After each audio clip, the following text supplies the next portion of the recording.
And here we are. I think it all worked. Only a couple minutes late. Welcome to Momentous Live, episode 24. We're all breaking out a 2-4 in celebration, right? Cheers. It's just the Three Musketeers this week. Tasia Custodi has decided to keep us waiting a little longer, and every week the suspense grows, but she will be back.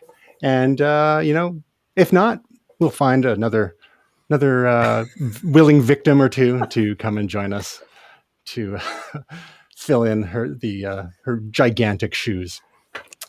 Hey, how you guys doing?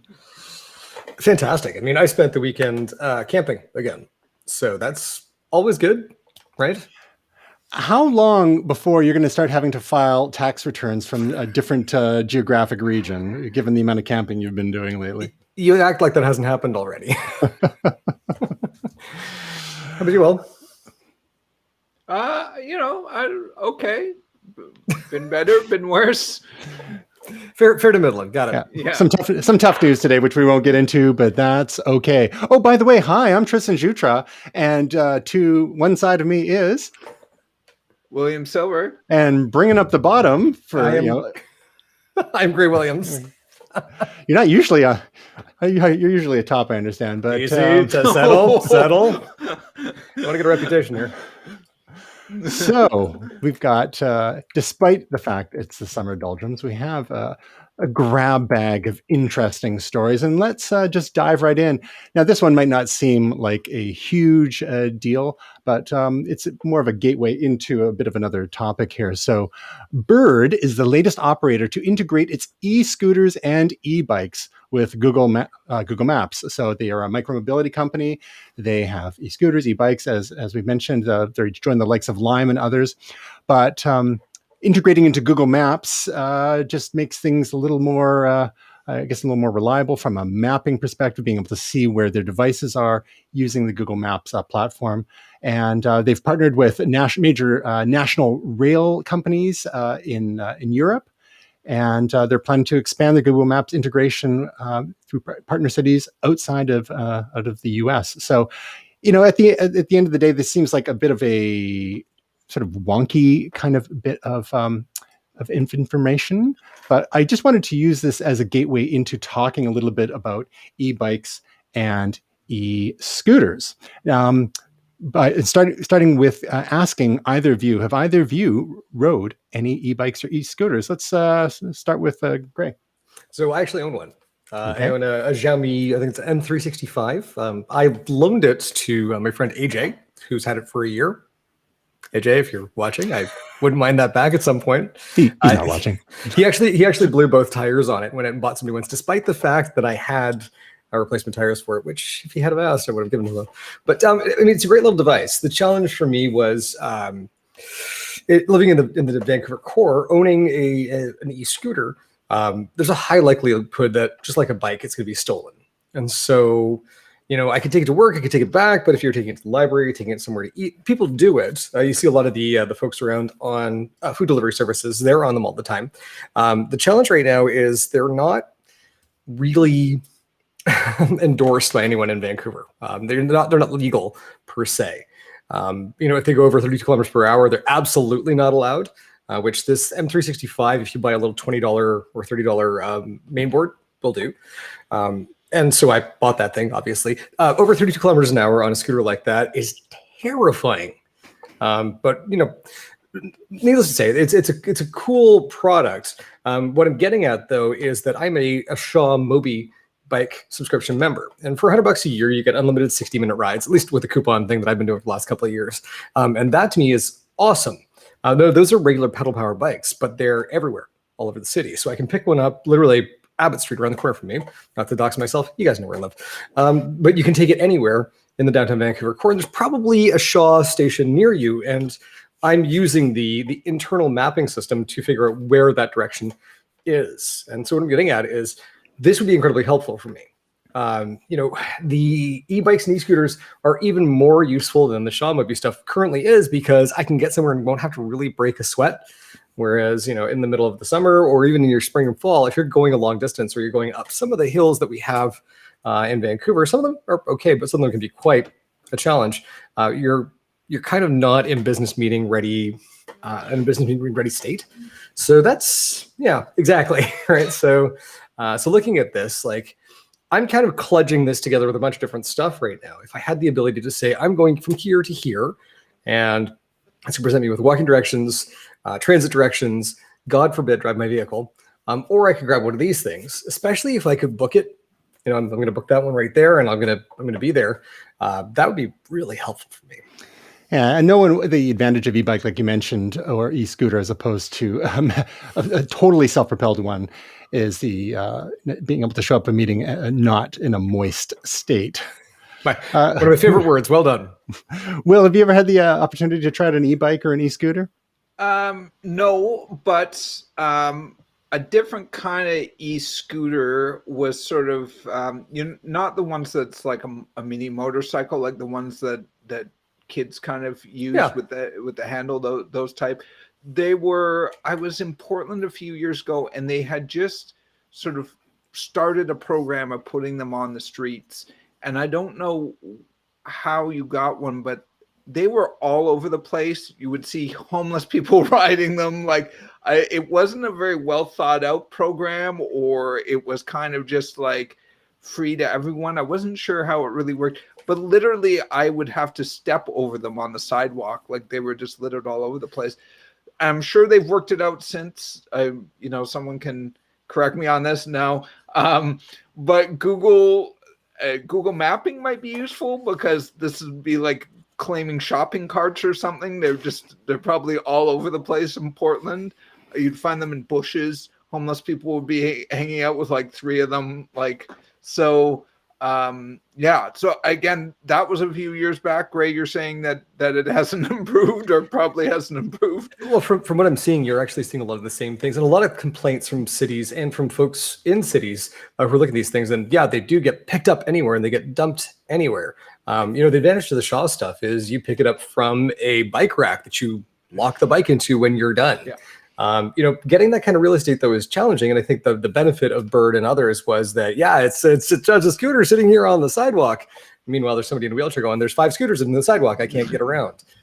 So it's definitely not without its challenges, but I think they're still working on it from what I understand. I've seen vehicles driving around cities like Seattle and Portland. It might have been Portland, actually, where they were just basically picking these things up off the sidewalk and dumping them in the back to take them to a more central location.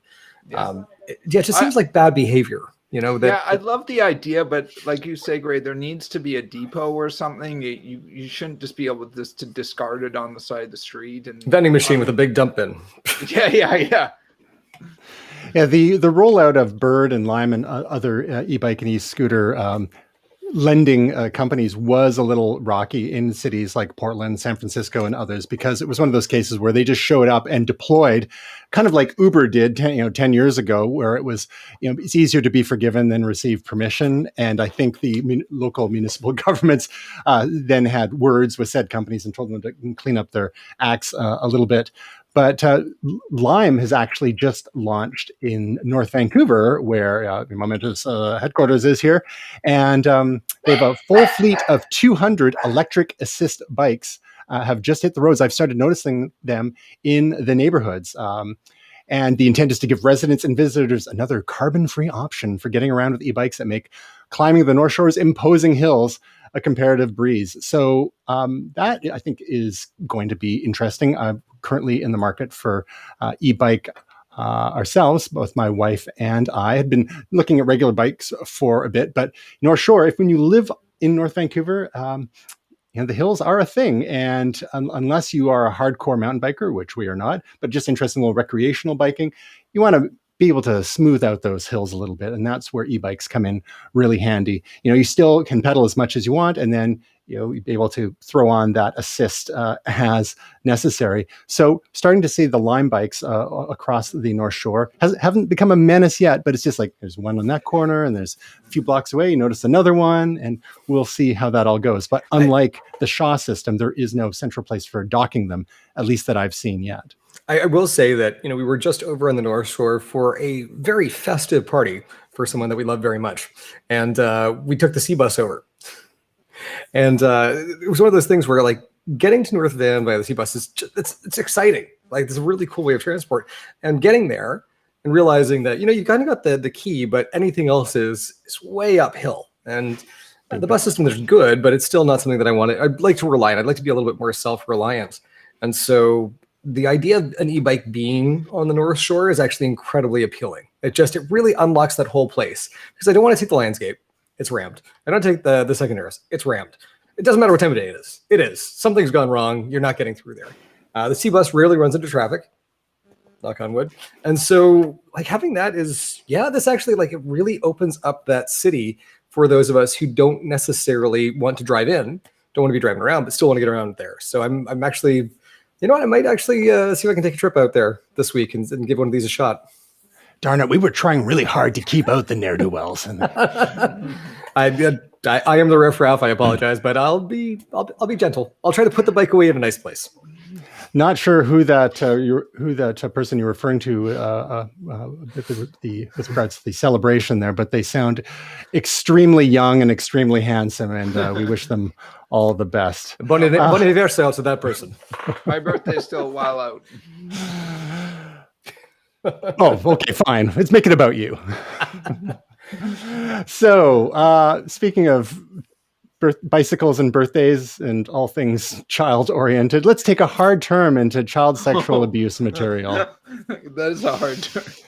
So Apple made some announcements over the last couple of weeks regarding their efforts to help stop the spread of CSAM, child sexual abuse materials. And this is a very complicated story. There's lots of angles to it. There's, of course, privacy angles, civil liberties angles, child protection angles, and we are by no means experts in any of these regards. So there have been all sorts of ink spilled on this topic over the last week or more. Follow-up interviews given by Apple executives on the topic, all sorts of podcasts dissecting this. So we're not going to reinvent the wheel here, but what we'll just do is give a quick overview and point you towards some links that we'll include in the show notes to have a read and make your own judgments and assessments on this issue. So, Greg, can you walk us through the high-level basics of what Apple has stepped into here while trying to do the right thing? Well, they're trying to do the right thing, not just for, obviously children who are vulnerable, but they're trying to do the right thing for users to make sure that they're in the clear, but also they're trying to do the right thing for themselves. So the idea here is with the CSAM database, it is a database of known images that pertain to child sexual abuse. And so when we're looking at this, basically what they're saying is that if you have images in iCloud, those images will not be looked at by anybody at Apple, but each image has a hash, basically a numerical identifier that says this is what's in this image. It's hard to fake. It's almost I won't say it's a foolproof system, but it's pretty darn close. And so what they're doing is they're doing a numerical analysis on this hash to see if any of these images are showing up in someone's iCloud photo library. On their phones, however, not in the cloud, right? And that's where some people are getting a little on their phones, if their out. Phones are synced to iCloud. Yeah.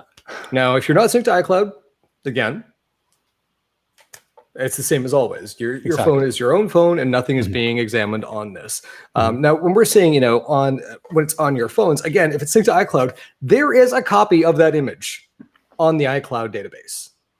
And so this is essentially the same process here. When you opt into iCloud, you opt into the agreement that they're going to be liable for things that are on their service as well. If you think of it this way, if you have these images on your server and you put them on Apple's server as well, you're making them liable in a very roundabout way. So there are a lot of folks out there who immediately, just the rapidity at which people clutch their pearls on this one in the name of privacy was interesting to me, because I'm a big privacy buff. But how can I say this? I really hate child sexual abuse, and I hate child sexual abusers, and anyone that would propagate that material. I'm really interested in seeing that come to an end. So I'm looking at this whole scenario and saying, for folks who are saying, not on my device, not at any time, great. You know what? Door's there for iCloud. You don't have to use it anymore. And that's where. Sorry, finish your thought. Well, and it's like I wore this shirt for a number of different reasons. The idea of Big Brother watching, of 1984 becoming a reality for a lot of people. That surveillance, which is more Brave New World than 1984, but still, we're looking at this and saying the potential for illegal content on someone's system. The amount of false positives that would have to happen, they've put a number of safeguards in place. They also have the actual database available for people to see. And Craig Federighi, who's come out and said that there will be multiple levels of auditability on this as well. Because the next thing that people went to, when it went straight past, not on my device or my cold dead hands, went to, well, what happens when China or Russia or Saudi Arabia or any other country comes to the United States, comes to Apple and says, we would like you to add this to your CSAM scanning database. And you have to do it because we're telling you to. The folks out there have basically the pointing things like when India went to BlackBerry and said, you can't have end-to-end encryption on your devices. And there was that push comes to shove, and BlackBerry unfortunately folded. But Apple is saying that they're going to stay strong here, and absolutely not. Under no circumstances will this be something that is able to happen without multiple checks and balances that go into place first. And I think that is one of the things that people are getting hung up on, because 5 years ago we had the showdown with the FBI and Apple refusing to provide a backdoor in order to access the locked phone of the San Bernardino massacre terrorist, basically. And what they were being asked to do is kind of provide a forked version of iOS that could be installed that would have a backdoor for authorities. Apple drew a line in the sand there. Now, people are saying, well, in other cases, Apple has caved to authorities because they also say, well, we follow local laws. When it came to the FBI case, there was no actual law compelling Apple to fundamentally change their operating system to cooperate. However, Apple has handed over materials when it's been found on iCloud accounts and whatnot. Similarly, in China, iCloud operates on Chinese servers that ostensibly can be accessed by the ruling party in the People's Republic of China as well. So I guess what seems to be people's concern here is that, well, when push comes to shove, are we supposed to just, now that Apple has kind of opened this door, are we supposed to trust that Apple isn't compelled by various authorities to go along and add additional types of hashes to these matching algorithms and basically collude with totalitarian governments to further oppress their people? It's funny you should mention that, because in that particular case, Apple did include what was called a warrant canary on their website, which is language that is used to show that something has or has not been compelled to be done, and still managed to run on the right side of national security legislation. So basically, if they are compelled to do that in a court order that's in camera, that language goes away. And I would imagine that Apple will have something very similar for this, giving users the ability to know if something like this happens. I would also think that if it comes down to it, push comes to shove, Apple obviously is looking to be on the right side of history here and help deal with child sexual abuse material, but is also, if it does come down to someone looking to manipulate or violate the end user security overall, I would see them re-examine this immediately. And just to set the stage for folks, these are changes coming with iOS 15, iPadOS 15, and macOS Monterey, all of which should be rolled out in the September-October timeframe. Only in the US. Correct. So because this database will actually ship on all the operating systems, but the scanning will only be available in the US, which when you're thinking, like, obviously, as goes the US, so goes the world in a lot of ways. Here in Canada, this is not currently a concern for us. And if people want to opt out of said program, they may change the language at some point, but currently you simply turn off iCloud PhotoSync, which does remove some functionality, of course, but and maybe they will add some additional options or language to make it very clear what you're opting into or opting out of by flipping that switch. And the other thing that they often gets lost in this too is all of the other major online platforms and operating system providers, including Google, Microsoft, Facebook, Twitter, and so on, have been scanning photos on their servers for the better part of a decade at this point, and have reported hundreds of thousands, if not millions, of findings each year. Apple's reports have only been in the hundreds, so they're playing catch up here. Some people speculate that they're trying to get ahead of perhaps some forthcoming legislation in the United States to show that they're doing the right thing. But as Apple often does, they're often not first, but they just want to get it right. Unfortunately, they kind of botched the communication side of things because, and Graham will go to you on this too, there's another set of protections that they're trying to roll out here, and it has to do with integration into the iMessage system. And children under 13 years of age, either trying to send or receive potentially explicit materials, and perhaps some notification, there's some confirmations there. Are you sure this could be harmful? And if you do decide to view it, we are going to let your parents know, just, FYI. People have raised some concerns about that. Can you elaborate on that angle, which kind of got conflated into this and, again, made people's heads explode a little bit? Yeah, exactly. So when we're looking at your iOS device or your macOS device, if you do have the family options set up, you can have users set up as administrators, parents, and parents and guardians, or as children. And so when you're looking at kids who are set up as children under 13 years of age, they've put in some safeguards. These are pretty impressive. And so essentially what it is it is an image scanning algorithm that, again, no one is looking at. This is not going to someone at Apple to review. At least not right away. That's right. They're reviewing the data, and basically what it's doing is it is blocking content that is coming in or going out from that child account. The image will be blurred, and the child will be warned. And so there are some helpful resources that would be put in as well. Now, when you think about this has actually been an issue on the internet since the internet was the internet, right? Predators do a really great job of grooming kids and trying to get them to do things that kids should not be doing. And this goes back to accounts on IRC. We saw this in news groups back in the day. We've seen this in all sorts of video games. If you go around town here in Vancouver, you'll see bus stop ads that talk about this stuff, trying to educate both parents and kids that like hostile predators on the internet did not go away. They have not gone away. They will not go away. And so when this sort of thing happens, this does probably one of the best things, which is it lets the kid know right away, this is not okay. Doesn't let them see that content, and then also lets them know that mom and dad will be warned. This is Apple. If they choose to proceed, that's my understanding of it. Yes, yeah. And now this is, it feels a bit like Superman stepping in front of a bus. What Apple is doing here. They're really trying to take this bullet for kids out there, and what we're seeing people react saying, my privacy, my rights, folks. I've not heard the good argument against this yet.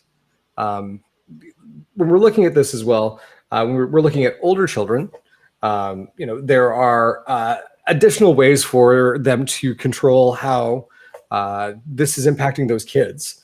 But for the youngest of kids, it's the biggest and most strong set of protections that go in here.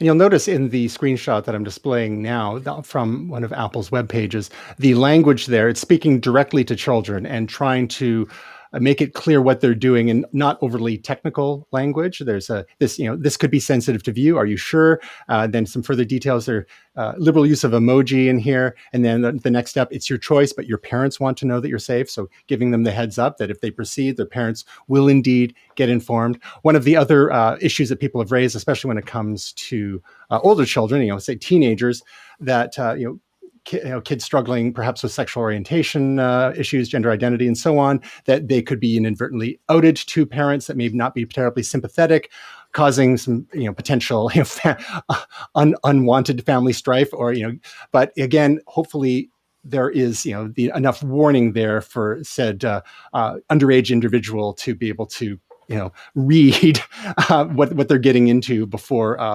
crossing that bridge with their parents. Will, are you for or against child sexual abuse material, and or for or against privacy? Where do you stand on this? You don't have children yourself, but you have some nieces and nephews in your life, and they are, imagine, or online.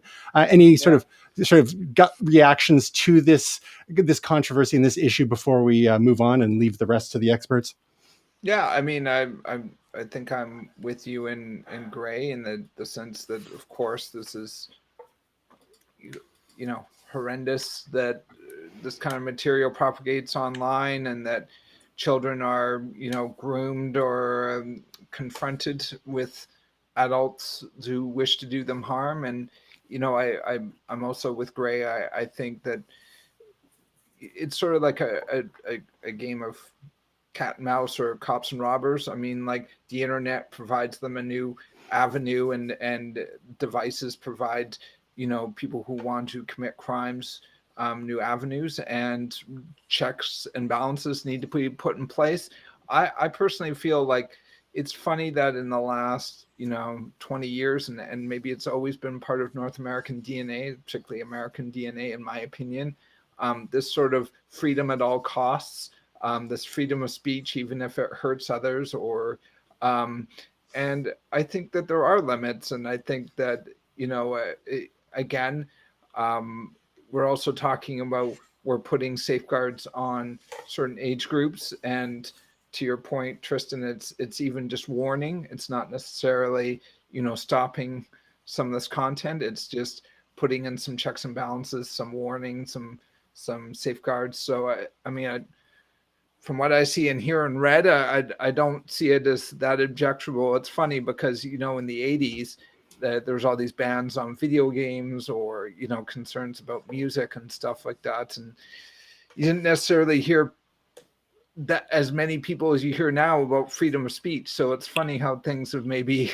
changed a little bit, or the worm has turned in some ways. But yeah, no, I think with new technology comes new problems, and we have to address them, and pretending that they don't exist isn't an option either. Yeah, also in the 80s, tiny advertisements in the back of certain smut magazines for Swedish kiddie porn as well. So it's not like this is a new problem. There's a dark underbelly of society, and they will use whatever technologies and avenues available to them. But I think that's what one of the very few universal issues that almost everyone can agree on is like child sexual abuse and associated materials bad. So let's do what we can to mindfully limit its spread, protect children, and safeguard people's privacy. So I think this isn't the last we've heard of this issue. One other quick thing, and I don't recall if it was on the photo hash matching angle, or if it was on the iMessage photo AI scanning, but Apple said that there was a 1 in a trillion chance of a false positive, because that's the other horrifying angle too, is getting falsely accused of collecting or possessing said materials as well. That's the flip side of this issue. No. And they also set a threshold. Craig Federighi in his interview said, roughly 30. Like, it's one thing if you accidentally, stuff gets sent to you, maybe by people you don't even know. But if once they start to notice people amassing a collection, you get a number of positive hits, then maybe the authorities will be alerted. So again, they're trying to thread that needle there. Even with those false positives, though, the image is encrypted into a security certificate that's what's then scrutinized. So if there's something that is not this type of material, and it's put in there, and somebody looks at it and goes, well, that's SpongeBob SquarePants, and there's nothing wrong about this, then you don't have to worry. If you have 30 of these things show up and they all are a suspect, you're going to have an issue. One last thing before we go on this one, and it's something that I've seen across a number of different forums, Twitter, Reddit, and so on, and that is I'm done with Apple because of this. Oh, these grand declaratory statements. Aren't they just fantastic? Like, don't you really just feel good? Where are you going, guys? Who out there has your privacy in mind on all of the other issues and this sliver? Nobody. So, as much, I love a good rant as much as anybody else on Reddit, but really, child sexual abuse is the hill that you're going to die on? Come on. So exactly. And these things, complicated issues, take a lot of care and thought to do well. So again, there was the unfortunate messaging on Apple's part, and Craig Federighi also admitted that they probably should have had separate announcements for those related yet separate initiatives that they are rolling out. Can I just add is like, this is part of my complaint just about Twitter and the internet in general and social media, is that it skews negative, and there's no warm up for something like this or to roll this out. They made a mistake. They've admitted it. Like, as I always quote my wife on this one, you can please none of the people none of the time. What do you want? Child porn? Is that what you want? I mean, like, so I just think, like, to Gray's point, it's just hyperbole. It's I don't know, getting attention online, whatever it is. Being negative is fun online. You vent, you can beat up on Apple. They're not going to fight back. So I just think it's garbage. If you ask me, it's fine, leave. It doesn't affect me. Or opt out. Yeah. Yeah. Yeah. So I think, there's more to come on this issue for sure. Speaking of pleasing none of the people, none of the time, HP has announced a couple of new Chrome OS based devices, including the Chromebase all-in-one, featuring a rotating 21.5-inch touchscreen starting at $599 US, and the Chromebook X2 11 detachable with Snapdragon 7C, a fingerprint reader, USI pen, whatever that is, and LTE from $599. So HP had a virtual event the other day, and these products were announced. So, Gray, is this the return of the toaster fridge, or what are we seeing here? Is there an actual market for Chrome OS based devices with their limitations in a desktop form factor? Let's start with the all-in-one. I mean, I'm looking at this and I think this thing looks fantastic. I don't know a lot of end users that would take a look at this and go, this would be my first choice, but that conical base, which I believe is a speaker as well, the rotating screen, which as a reference material computer would be very, very cool. I've had the vertical screen going on for some years with some of my setups, and it's very handy. I'm looking at this and thinking, for anyone that wanted perhaps a lower cost point of sale machine, or they wanted a lower cost machine, if you were perhaps like having an online store, an in-store installation that also had connectivity to the internet, this looks really cool. And that price point of $599 US, that's tough to beat. That's a really cool way of sort of packaging this thing up.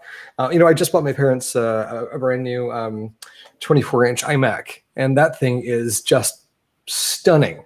And the installability of that is quite impressive. It's very, very slim. Looking at this, you're looking at the same sort of thing. So this, to me, it looks like a kiosk computer. I don't know a lot of users that would look at this and say, Chrome OS in a desktop as my daily driver. There might be some Chrome OS aficionados out there who absolutely love it. I don't know that there are a lot of them, but I think this does have a place to be. What I will say is that, even with the convertible machine here as well, HP's gone back to doing something interesting. It's really been years since I've looked at something from them and thought, wow, you've got something very sexy here. Bang with some speakers, like very cool stuff. So, at the risk of sort of cheerleading something that I wouldn't buy, this actually looks like a pretty cool set of computers at a really aggressive price. Who else in the market is doing something like this at this price with all of those features? Agreed on some of those points, especially the kiosk notion there. I just want to bring your attention to this screenshot. If this is supposed to be a 4:3 screen, is this other orientation? Did they do something to the aspect ratio? When you tilt it, it magically goes to 16:9 or whatever the heck this is. Like, is that a Photoshop error? Will, what is your design eye say there? Is it just me? I think that might be a Photoshop. Well, I don't think oopsie.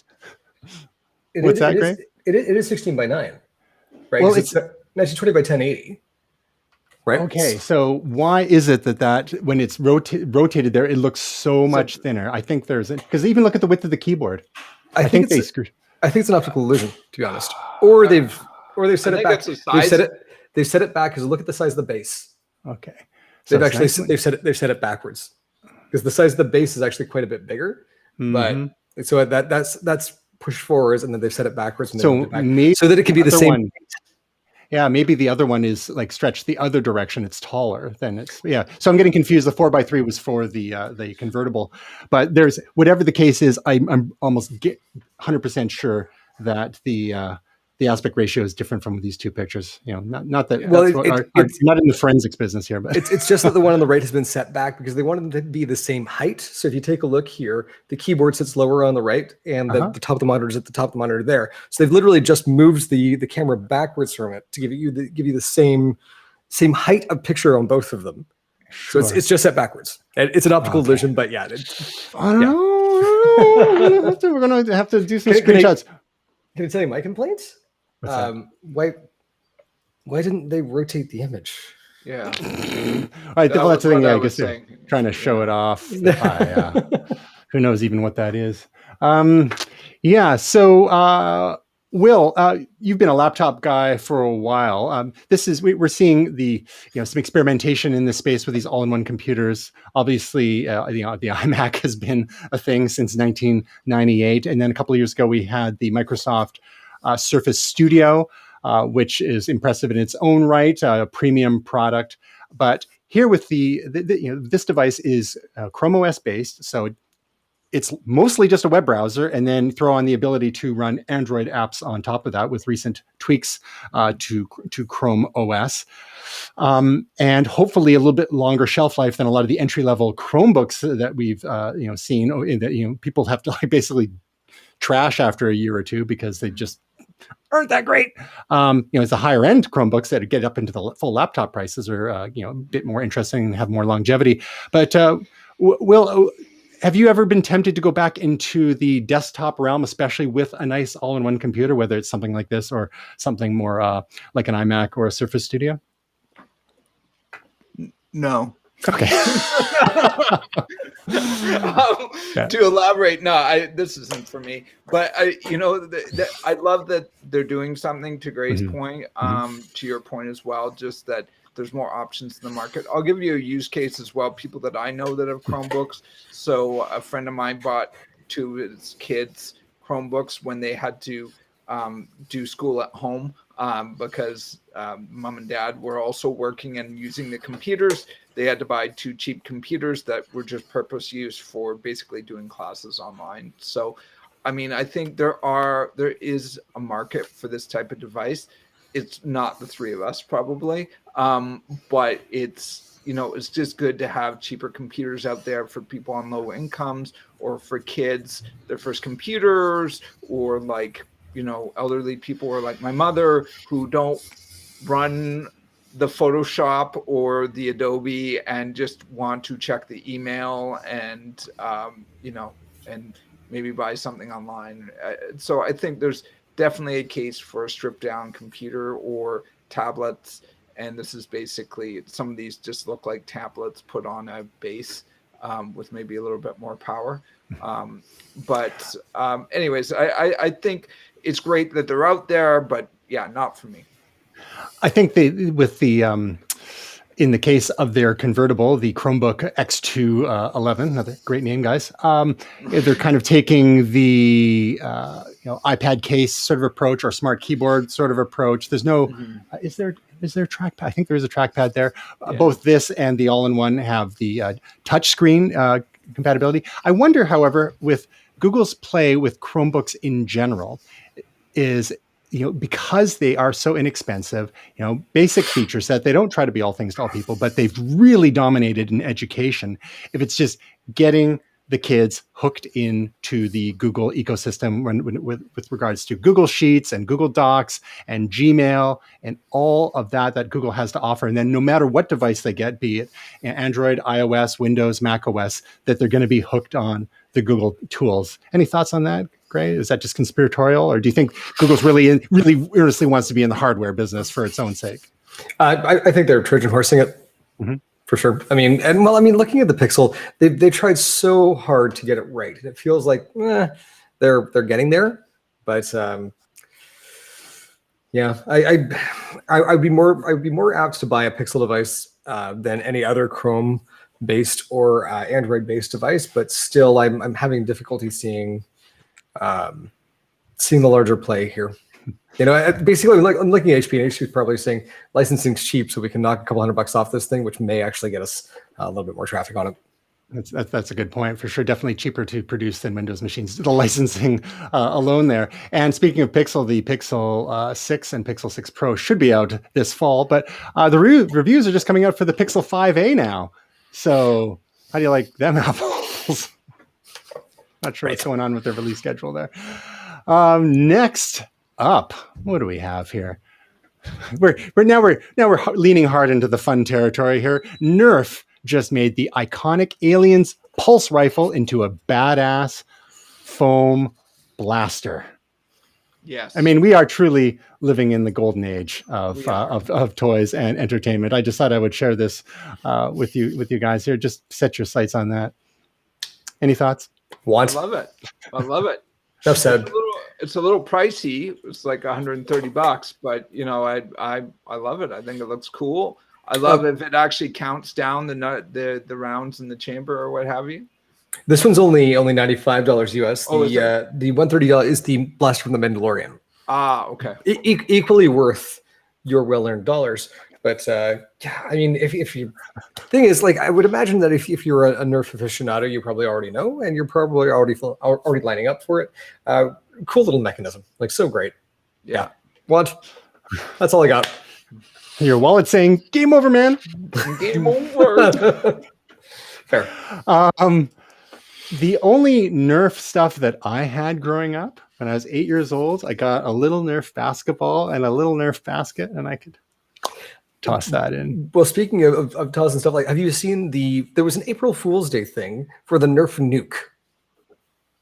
That sounds vaguely familiar. Refresh us. Okay, so essentially what it was it was something that you could fire, but it was almost like it was like a nuclear bomb in that it had all of these Nerf darts around it, and when it reached its target location, it would fire all of these things out in rapid succession. It has been an urban legend and April Fool's Day joke since it launched, which don't quote me on this. I think it was around 2014. That said, there are STL files that are starting to make the rounds around the 3D printing circles for someone who is working on. Saw the kitty. He's been working on a functioning model of the Nerf nuke. So if you're passionately into the Nerf ecosystem and you want to keep the Nerf ecosystem unirradiated, perhaps keep an eye out for the nuke. I think it's important to teach children about the power of nuclear weapons at an early age.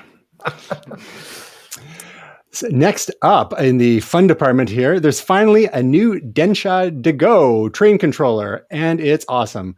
So this is a little spotlight into a world that I barely knew existed, but this controller for this train simulator game is version is now available for the Nintendo Switch. Have either of you ever played this game or know anything about it? Because it is wild, and the controller is equally interesting. I mean, that's what you want.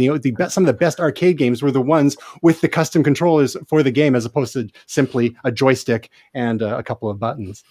I've not played this, but it's cool. The interesting thing here, $155, and they're saying they're making a batch of these, never to be made again. So I would imagine if this is your game, you are probably wallet out already. It reminds me a little bit. So Xbox had a game called Steel Battalion that I think was $300-ish that shipped with a coffee table size controller. It was like a little battle mech sort of thing.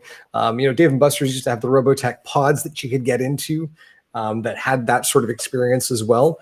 Going back, games like Star Siege Tribes, I had a setup that actually had my keyboard, my mouse, my joystick, and my game controller, and a script that would auto switch between all of these things to give you more precise control as you played it. You're going into Microsoft Flight Simulator recently, relaunched. It was last year, and I've got a set of pedals, joysticks, a full set of throttles and controls. There's some pretty interesting and some pretty cool stuff out there. And when we're getting into custom controllers, everything from iRacing with car racing as far as interactivity goes, and you're playing sims. Even Microsoft Truck Simulator, they've got some dedicated stuff here. So it's amazing that this got this controller after, was it 14 years that it's been out? And look at it. Look at this. It looks solid. Look, you can be an actual train conductor. I was definitely thinking Steel Battalion as well, Gray. Yeah. And it just, I think those still go for a lot of money, that whole setup. It was like, like 3 different terminals that you had to hook up to. A friend of mine has that set up for Flight Simulator. He's got a special little, I don't know, pod at his house that he set up with a special chair, and they've mounted the things and pedals at the right height. And it's just like, wow. Yeah. I mean, it's cool, but I'm not enough into any game to have a full setup like that. Have you ever had any sort of oddball controllers for any games throughout your gaming career? Like aside from the general kind of joystick or trackpad kind of situation? I had, well, I mean, I don't know how oddball this is. I had the Sega Genesis bazooka, if anyone remembers that. I can't remember what it was called. That's next level, yeah. It was not called the bazooka, but it basically was a bazooka. I think that's the only thing I can think of, because Nintendo started out with the Zapper, and then you had the Super Scope 6. I mean, it seemed like back in the Sega Genesis days, even a controller with 6 buttons was actually, they released one of those specifically for fighting games. I've got a Mortal Kombat fight stick downstairs. Rock Band really would kind of be the big one. Yeah, Rock Band. I also had a fight stick for fighting games. I thought you had a fight stick for Rock Band. I'm like, okay, we were playing very different songs then. Yeah. That's the punk version of Rock Band. I had the full Rock Band kit, but the problem with that is you do need other people, because otherwise you're just using one instrument at a time. Yeah, I mean, I sunk $300 into the Ion Drum Rocker. I think I paid $100 for a real drum pedal that had been wired up to work with the game. Oh, wow. With the Xbox One, you actually had to buy a $100 adapter to make the original Xbox 360 controllers work with it, which I used all of once and then sold, I kid you not, last year for $300 on eBay. Ooh, nice. Yeah. Exclusive. Again, limited like this controller. So maybe it's time now for what I like to, maybe what we'll call Uncle TJ's Cabinet of Curiosities. So join me as we... So Exhibit A here. I have another one of these. It's a Wicco version, but I just brought this because it's bigger. This is the Colecovision Trackball, where you would put your ColecoVision controllers in these 2 spots here, and you have a single trackball with some, a couple of buttons here for fire. So you would use this with games like Slither on the ColecoVision. And this connector, these might work on Atari. So it could work with Centipede and Millipede on the Atari consoles. And I'm not sure if Atari made versions for the ColecoVision or not. So, trackballs were not entirely unusual. You would see them in arcades and then some home versions as well. But then the Coleco had some other cool stuff. I mean, it's not what we see nowadays for the full driving setups that you see on display at, say, Canada Computers and whatnot. But Coleco, again, to differentiate, they had a little steering wheel and a little gas pedal here. Nice. You would put it on the floor. And then I think you could put your ColecoVision controller in that space, so it's the same size, and you could use the knob as a gear shift and access some of the other buttons on there. So, cool. I never had this as a child. I got this and the trackball and the ColecoVision Atari adapter, so you could play Atari cartridges on your ColecoVision. The Vancouver General Hospital thrift store a few months ago for $10. Wow. Nice. For the batch. So yeah, they've been sitting in my basement gathering dust, but I gotta fire up my ColecoVision sometime and get those going, because I really wanted these so badly when I was 12 years old, and now I've got them. It's like, now what?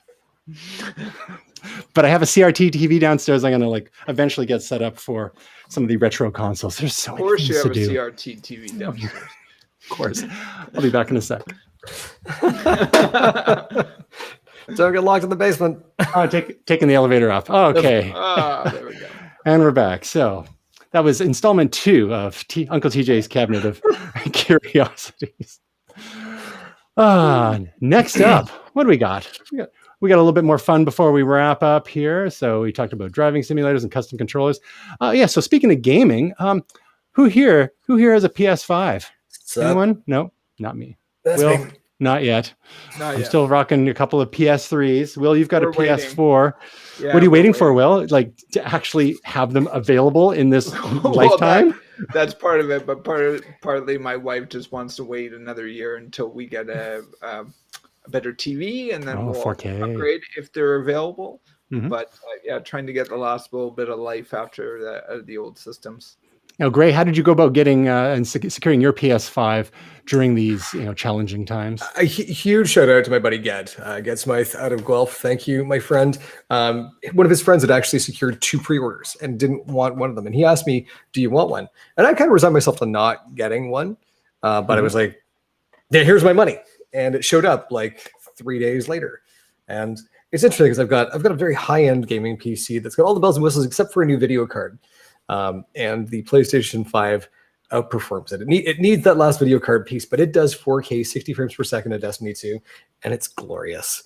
And so if I'm not feeling like I want to play with the rest of the folks that are in my clan, because they're all on PC, I will fire up the PlayStation 5, and it's just that nice, calm experience by myself as I kick the crap out of a bunch of aliens. Knowing that, like, I've got so many friends. My friend Sean has been looking for a PlayStation 5 since it launched. It's almost become a bit of an obsession for a lot of people.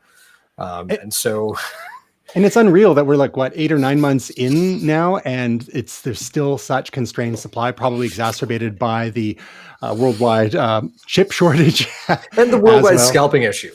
And this is something that I cannot say vehemently enough. There are ways for our retailers to deal with scalping. Mm-hmm. You could have credit card number locked to 1. You could have delivery address locked to 1. And just have it done like that. Maybe you've got to have go as far as have a rewards account so we can verify that it's you. But between video cards, between PlayStation 5s, between all of these things, hell, even concert tickets, it's just gotten to the point where we have people who are leeching off the rest of us because they have access to Python scripts or they're staying up later or whatever it is that they're doing. And it is so unfortunate that these people are costing the rest of us time and energy and money.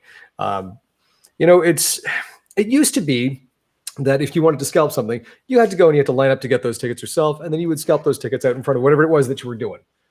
The automation of this is what makes it disgusting, right? If you're putting some effort in, I'm not going to begrudge you that effort. But if you're using a robot to do the work for you, I don't want to say die in a fire, but I'm coming close. Just wait till Apple targets its cannons on this issue someday. Right?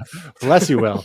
So for those who have had trouble trying to track down a PS5, CNET had an article that highlights a few different places that you can try to find PS5s. And this is, again, largely US. There are Canadian equivalents out there. But the one little update that I got a little excited about today was PlayStation Direct had opened things up, and you could get into a queue and be able to buy directly from Sony PlayStation. And now the page has changed since we started the show, and it is simply showing as out of stock once again. So I actually had a crack at it this afternoon, but I was busy, assembling our rundown and whatnot, and didn't prioritize. Man. Get your PlayStation. Yeah. Maybe we'll put it on the Christmas list or something. Again, like Will, we don't have a 4K TV. I'm not a hardcore gamer, so I'm as much buying it for the 4K Blu-ray player as anything else, and then we could see what sort of casual games and or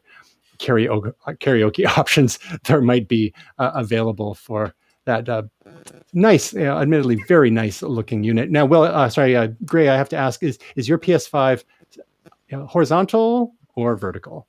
It is horizontal. So it is actually sitting inside of our IKEA setup. It's weird because there's this little disc that has to go underneath it, which doesn't really lock in that well. They're really looking for it to be vertical. But I don't know if you've met this guy. Not happening. Not happening. Because yeah. Just keep it at the edge of the the TV stand. Now that you bring up cats and PlayStations, so we have a PlayStation, not vertical as Gray said, but or not horizontal or vertical. It's horizontal, and it's in the bedroom next to the TV, and so we can watch some streaming services and play games, sometimes in the upstairs. And our younger cat likes to jump on it so she can get towards the window. So sometimes in the middle of the night, the PlayStation will turn on. And then we have to turn it off, turn on the TV and turn it off and do all that fun stuff. So yeah, cats, PlayStations, good times. What better times could be had than combining cats and PlayStations? Well, how about we save the Canadian cinema industry and all subscribe to CineClub, brought to you by Cineplex. I just got an email a couple of days ago. I participated in a survey process a few months ago when they were trying to work through some details on this. But basically, for $9.99 a month, less than the price of most movie tickets, if you ignore the cheap Tuesdays, get a free movie every month. And those tickets can accumulate, so you can roll them over to the following months, along with cheaper member-priced tickets and a 20% discount on concession items. Any thoughts on this? Because I have some. I think it's pretty cool. I mean, AMC's been doing this in the States, from what I understand, for a while. I love the idea. The little caveat, at least for me, I think my wife and I would be talking about it, but my brother, super nice Christmas gift, a lot of forethought. Christmas 2019, bought us $200 worth of movie tickets for Christmas. Yeah, it's the thought that counts, right? Like, and they're still good, but yeah, so we're going to be going through those tickets for a while yet. Now, there was a service in the United States a year or two ago called Movie Pass, which was a third-party service that was actually paying full freight to the movie theater chains and then getting people to sign up. And the idea being that, a lot of people would be subscribing but not actually using the tickets on a regular basis. The whole gym subscription strategy there, where people sign up for the gym subscriptions or gym memberships at the beginning of the year, and most people don't actually end up going beyond the first couple of weeks, but they keep paying every month. This is a little different because it's Cineplex itself, so they're ostensibly buying their own tickets at cost in a sense, and then delivering them to their members once a month. And for me, it's a no-brainer. Like, now the movie theaters are finally open again. Again, we'll see how things go in the fall. So for me, it's Instabuy. Again, I have a bunch of gift cards I'm trying to use up before I think I might participate in this. The fact that you can roll these over into to following months, so you can accumulate a few if there's a couple of dry months. August is normally kind of a dry month. It's a bit of a dumping ground for movies, but this year it's a little different because there's been so many movies piling up in the queue, waiting for the theaters to be open again. Now, note that you still have to pay extra if you want, AVX or VIP or any of the other premium experiences, including D-Box as well. So this gets you a straight regular ticket, but does take the edge off for sure, and encourages you to go. And I think this could definitely be worthwhile for me. But then again, I don't have a 77-inch 4K OLED or whatever that Gray has. Gray, thoughts on this? And if I doxed you incorrectly when it comes to your home theater setup? It's interesting because I obviously haven't really missed going to the theater in the last year. Mm-hmm. But looking at the value that they've got here, with the one ticket that again does roll over, the 2 additional tickets at $10 a month, the ability to upgrade to VIP or AVX. I'm not going to lie to you, I'm not going back to a movie theater where I don't have my seat selected before I go in. That is ridiculous. That is archaic. That is an anachronism in this day and age. The 20% off the food, great, awesome. There seems to be a little downside here. Like, mm-hmm. you're basically looking at, what is it, $120 a year for 12 movies. Yeah, it feels good. So yeah, I'd say I'm gonna go on that. And the thing, I think this may have been spurred by COVID, is you can reserve seats now even when the non-AVX theaters. So previously it was only AVX and up that you could reserve your seats ahead of time, but they have since rolled that out even to the regular non-AVX. So, I mean, the downside, you're not going to get quite the same experience, maybe not as big a screen, maybe not Dolby Atmos, but for certain movies, it's fine. If you're going to see Suicide Squad, say, Sunday at 7:30 p.m., for example. Gray, want to join us? And maybe you want to do the AVX and pay Now, for the upgrade. Was that Suicide Squad or the Suicide Squad? Sorry. Oh, right. Oh, geez. Forgot the articles. So I think, I went all around on this one, and again, just got to use up because I don't think it doesn't seem to me that you'd be able to use any gift card balance toward the membership, but maybe hang on to it for some of the upgrades. So we have to check out some of those details. I'm not going to lie to you. If I'm buying this because of you two, because I don't go watch movies with anybody else now. So drag you out. Just when I thought it was once again. Only back in. Well, someday will they do, when they have another Marvel Cinematic Universe movie? Will they do a marathon that's, say, what are we're looking at? Maybe 52 hours at this point. I still have my You're medal. David Blaning it at that point. That's a bit much. We each got medals for doing that. I still have it somewhere. I gave that to a friend for her little brother, and he was pretty stoked about it. That's awesome. Yeah. I gave mine to my little brother-in-law who's in his 40s. But we still have Stephanie's as well. So.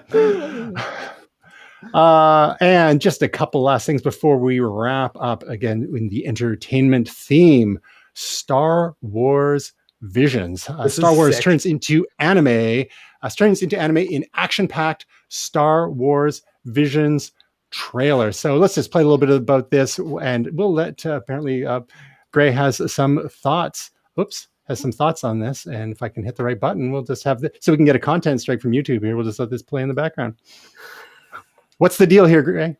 So basically, they handed this off to some Japanese studios who specialize in anime production, and it looks absolutely incredible. This is a retelling of certain things in the Star Wars universe. From what I can tell, they are original stories in some other cases.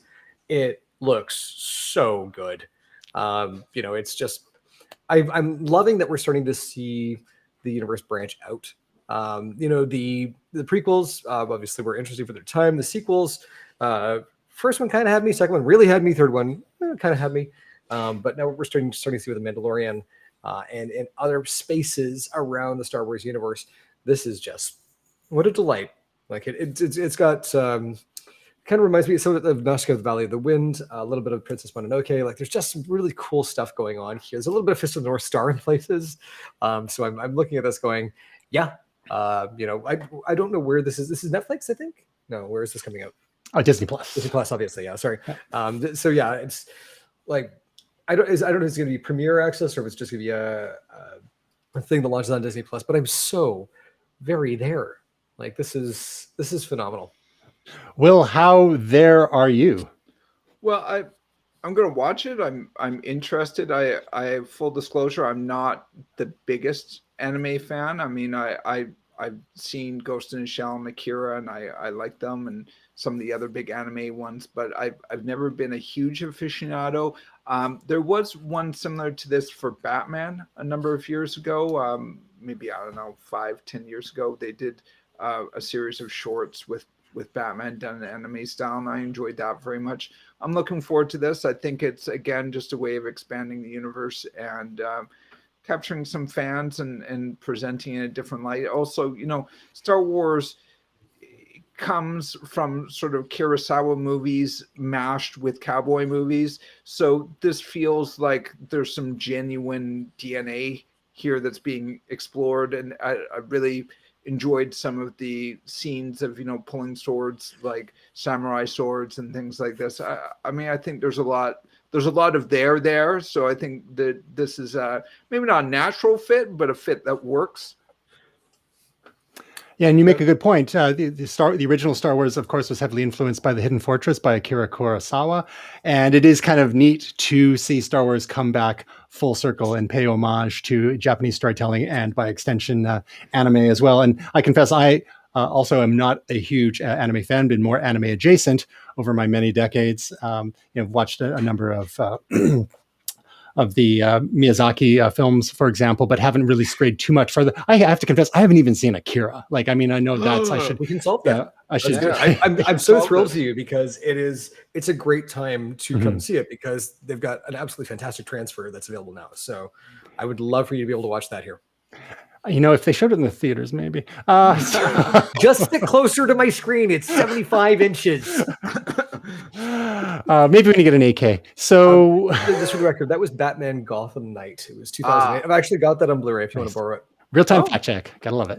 It's good time. And so, definitely. I think we're all excited to a certain extent. I mean, I watched the trailer for this, and again, even not being a huge anime guy myself, it looks interesting. It looks like they've done justice to some of the source material, and it expanded the universe a bit there. It seems authentic. They've got like actual Japanese narration with subtitles. Some people don't like to read their movies, so that may be a bit of a turnoff for some folks. But I'm definitely looking forward to it. We discussed What If, Marvel's What If recently, and that's another animated series, not anime per se. But did you guys see the first episode of that? Yeah. Like Captain Carter. So so far so good. I mean, I don't watch a ton of animated stuff, but if the storytelling's good and they've got a lot of the original voice talent in there as well. So fingers crossed that they managed to stick the landing on that limited series too, because the comics were really cool. Speaking of really cool, our one and only Tasia Custodi. I mean, I assume she still exists because she's still pumping out content from an undisclosed location. Wherever she is. But this week, she graced us with a video, 10 Google Photos tips for productivity.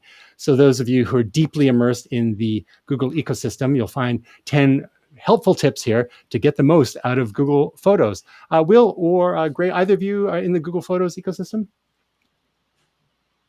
I'll take that as a no. Me neither. So, if only Jamie was here this week. So for those of you totally in the bag for Google, check out Tasia's video. And those of you who aren't, maybe you don't use any kind of online photo storage and syncing solution, check out our video at youtube.com/Tasia Custodi or at the direct link we provide in the show notes, and maybe you'll become a convert. Of course, there are other cloud solutions for photos, such as iCloud. Some people simply use Dropbox. I think OneDrive as well. But Google definitely has quite a robust offering when it comes to their cloud services, including Google Photos. But I am not a customer. That brings us to the end of episode 24 of Momentous Live. Thank you for all of those who tuned in, despite our late start. Gray Williams, Will Silver, thank you so much. For those of you who want to learn more about Momentous, you can find us at momentous.tv, twitter.com/momentous.tv, facebook.com/momentous.tv, instagram.com/momentous.tv. Search my name, Tristan Jutra, on YouTube to find Momentous playlists. Eventually, we'll get our own vanity URL, and it'll make my life a lot easier. Until then, we'll see you next week. Bye for now.